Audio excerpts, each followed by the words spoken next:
Fala pessoal, bem-vindos ao canal Bastidores do Poder. E vamos com a notícia que vem diretamente com Eduardo Bolsonaro. Eduardo Bolsonaro fala: recebi dinheiro do Vorcaro? Será? Fiquem até o final para entender tudo com clareza e vamos deixando os créditos na plataforma para Eduardo Bolsonaro. E aqui a gente não aceita narrativa pronta porque investigamos, analisamos e revelamos os bastidores das decisões que impactam o Brasil. E vamos além da superfície.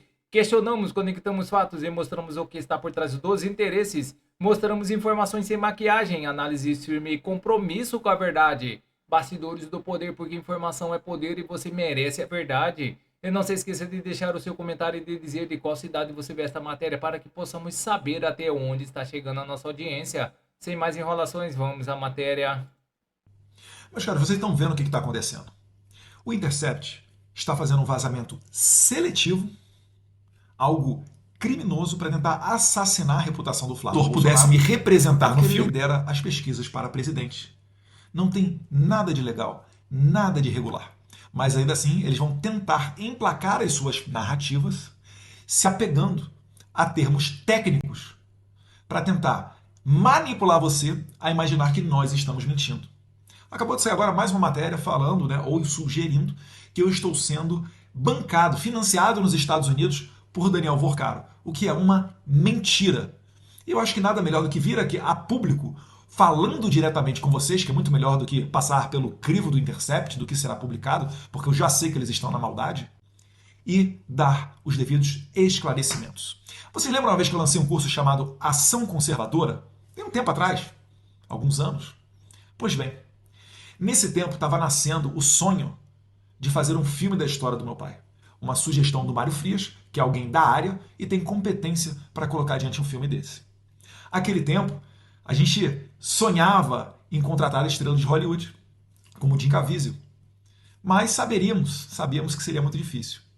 Com o dinheiro dos recursos da Ação Conservadora, eu peguei 350 mil reais, transformei em cerca de 50 mil dólares e mandei para os Estados Unidos.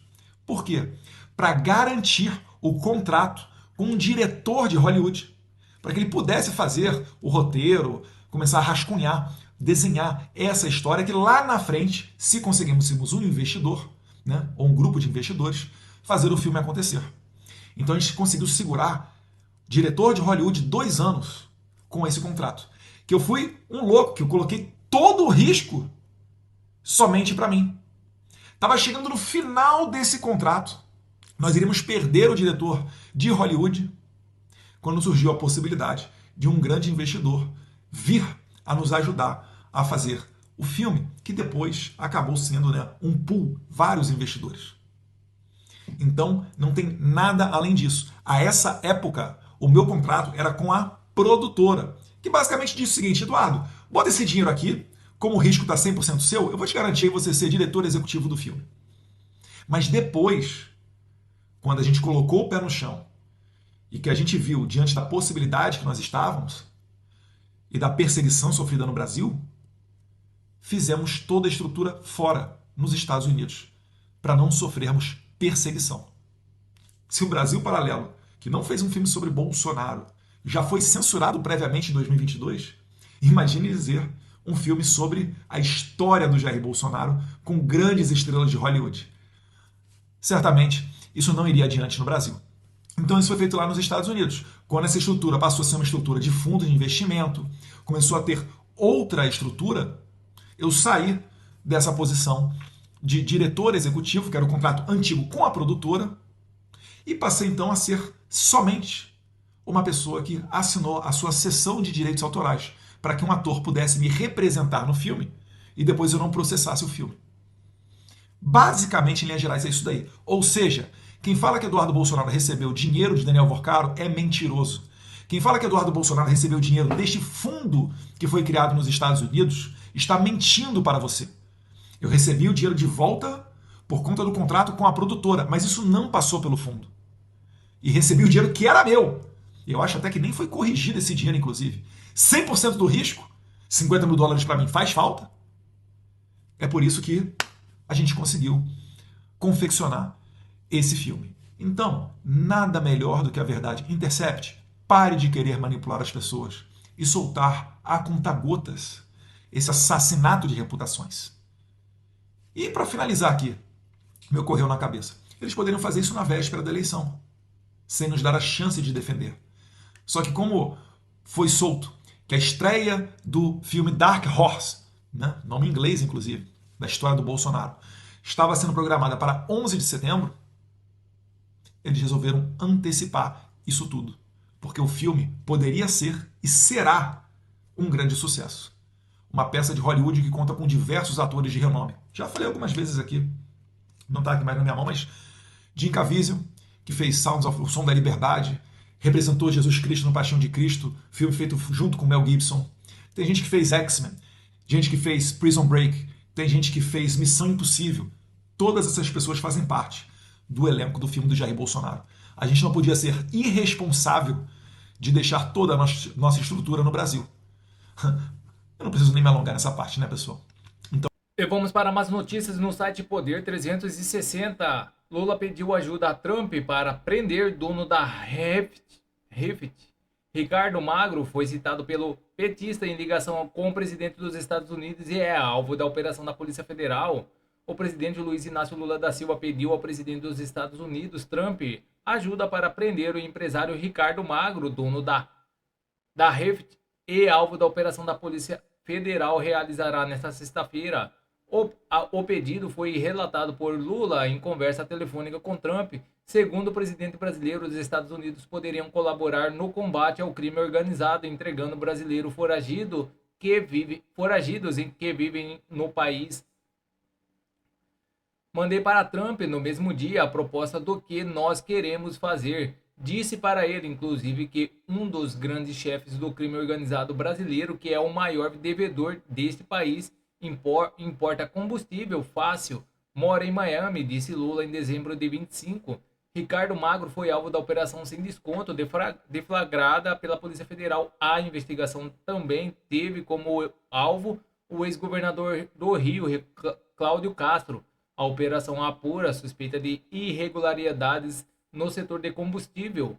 Em nota, a empresa afirmou que a atual gestão da Refit herdou passivos tributários acumulados por administrações anteriores e desde então vem adotando medidas para regularização desta obrigação.